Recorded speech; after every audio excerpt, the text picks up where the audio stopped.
কোনো ক্রমে পাস ট্রাম্পের বড় সুন্দর বিল। মার্কিন সেনেট দীর্ঘ ভোটাভুটি শেষে দেখা যায় পক্ষে বিপক্ষে 50টি করে ভোট পড়ে তাই হয়ে গিয়েছে।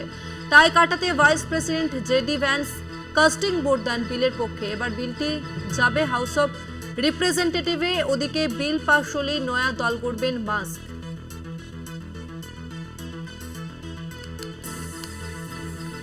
কোনো ক্রমে পাশ হলো ট্রাম্পের বড় সুন্দর বিল। মার্কিন সেনেটে দীর্ঘ ভোটাভুটি শেষে দেখা যায় যে পক্ষে বিপক্ষে 50টি করে ভোট পড়ে তাই হয়ে গিয়েছে।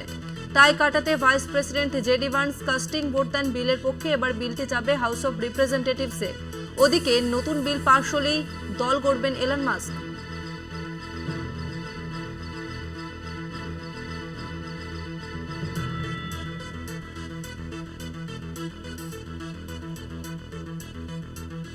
আর এই বিষয়ে আমরা আরো বিস্তারিত জানবো। নিউজ রুম থেকে রয়েছে কলকাতা টিভির পলিটিক্যাল এডিটর আশিস চট্টোপাধ্যায়। আশিস দা, বিস্তারিত জানতে চাইবো। দেখো, সারা বিশ্বে যেমন আমেরিকাকে কেন্দ্র করে নানান ঘটনা ঘটছে, তেমনই কিন্তু ঘটনাবহুল হয়ে উঠছে আমেরিকার অন্দরের রাজনীতিও।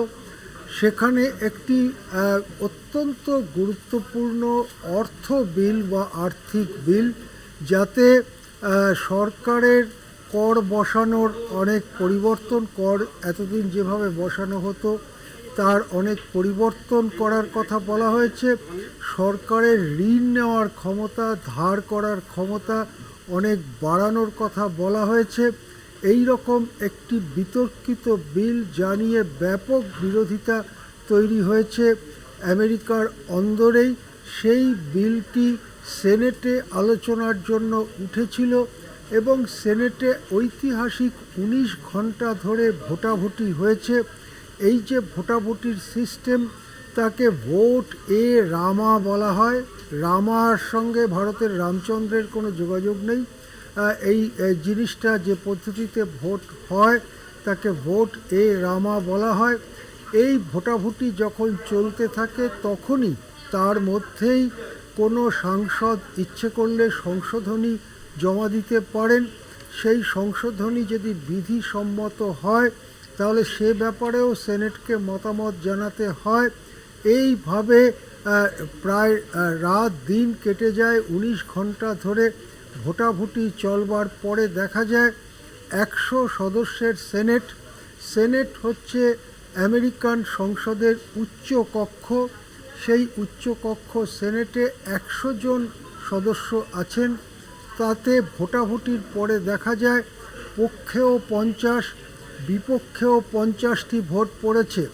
এইটাকে একটা টাই সিচুয়েশন বলা হয়, যেখানে বিলটি পাসও হচ্ছে না, আবার বিলটি বাতিলও হচ্ছে না। এই রকম একটি পরিস্থিতি তৈরি হয়। এই পরিস্থিতিতে মার্কিন সংবিধান অনুযায়ী ভাইস প্রেসিডেন্ট জেডি ভান্স, যিনি ওই উচ্চকক্ষের সদস্য হন, পদাধিকার বলে তিনি তার কাস্টিং ভোট প্রয়োগ করেন বিলটির পক্ষে। তার কাস্টিং ভোটটি গোনার পরে যেটা দাঁড়ায় সেটা হচ্ছে বিপক্ষে 50, পক্ষে 51টি ভোট হয় এবং কোনো ক্রমে বলা যেতে পারে কানের পাশ দিয়ে বিলটি সেনেটে পাশ হয়েছে।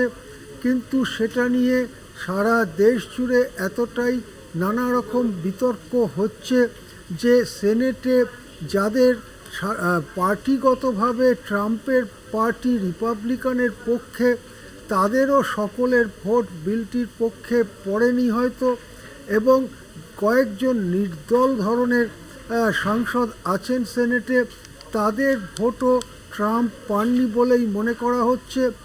এই পরিস্থিতিতে একটি কাস্টিং ভোট দিতে হয় ভাইস প্রেসিডেন্টকে, জেডি ভান্সকে।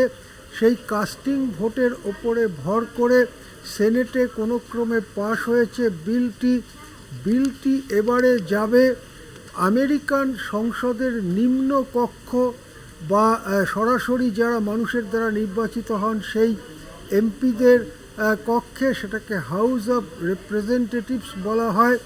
হাউস অব রিপ্রেজেন্টেটিভসে ট্রাম্পের যে দল, রিপাবলিকান দল, সেই দলের 51% সাংসদ রয়েছে। ট্রাম্পের দলের বিরুদ্ধে যারা তাদের সঙ্গে রয়েছে 49% সাংসদ। এখানেও যথারীতি ট্রাম্পের দলের কয়েকজনের মধ্যে এই বিলটি সম্পর্কে দ্বিধা এমনকি বিরোধিতা রয়েছে। সেই সব সাংসদরা যদি বিপক্ষে ভোট দেন তাহলে এখানেও বিলটি পাশ হওয়া নিয়ে নাটকীয় মুহূর্ত তৈরি হতে পারে। এদিকে ট্রাম্প বলে দিয়েছেন 4 জুলাইয়ের মধ্যে বিলটিকে পাশ করাতেই হবে। সুতরাং আজকে 2 জুলাই, হয়তো এখনই এটা হাউস অফ রিপ্রেজেন্টেটিভসে পেশ করা হচ্ছে এবং সেখানে আলোচনা শুরু হয়ে যাবে হয়তো একটু পরেই।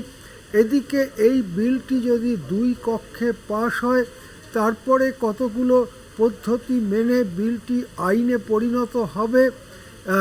আমেরিকার সবথেকে বড় ধনকুবের, সবথেকে বড় লোক, বিশ্বেরও তিনি সবথেকে বেশি টাকা পয়সার মালিক, সেই ইলন মাস্ক, যিনি ছিলেন ট্রাম্পের একেবারে ঘনিষ্ঠ বন্ধু, যিনি বিপুল পরিমাণ টাকা ট্রাম্পের জন্য খরচা করেছিলেন নির্বাচনে যাতে ট্রাম্প জিতে আসতে পারেন, তিনি এই বিলটির তিক্ত বিরোধিতায় নেমেছেন এবং ট্রাম্পের সঙ্গে তার প্রায় মুখ দেখাদেখি বন্ধ। ট্রাম্পের মন্ত্রিসভায় তাকে নেওয়া হয়েছিল, কিন্তু সেখান থেকে তিনি পদত্যাগ করে বেরিয়ে এসছেন এবং অবশেষে হুমকি দিয়েছেন এই বিল যদি পাশ হয় তাহলে তার পরের দিনই তিনি নতুন দল তৈরি করবেন। তিনি বলেছেন এই ডেমোক্রেট আর রিপাবলিকান, এই যে দ্বিমেরুর রাজনীতি আমেরিকায় চলে, এর থেকে মুক্তি পেতে চাইছে আমেরিকার মানুষ। তাদেরকে সেই মুক্তির সম্ভাবনা সামনে তুলে দেবেন ইলন মাস্ক। তিনি বলেছেন তার নতুন দলের নাম হবে আমেরিকা পার্টি।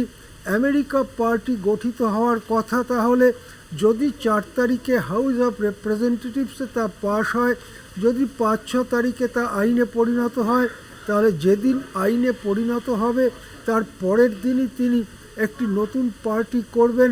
তার যে কথাবার্তা সেটা শুনে বোঝা যাচ্ছে নতুন পার্টিটা কিন্তু ট্রাম্পের তীব্র বিরোধী হবে, বা রিপাবলিকানদের যে অংশের পুরো সমর্থন ট্রাম্প পাচ্ছেন তাদের বিরোধী হবে এই পার্টি।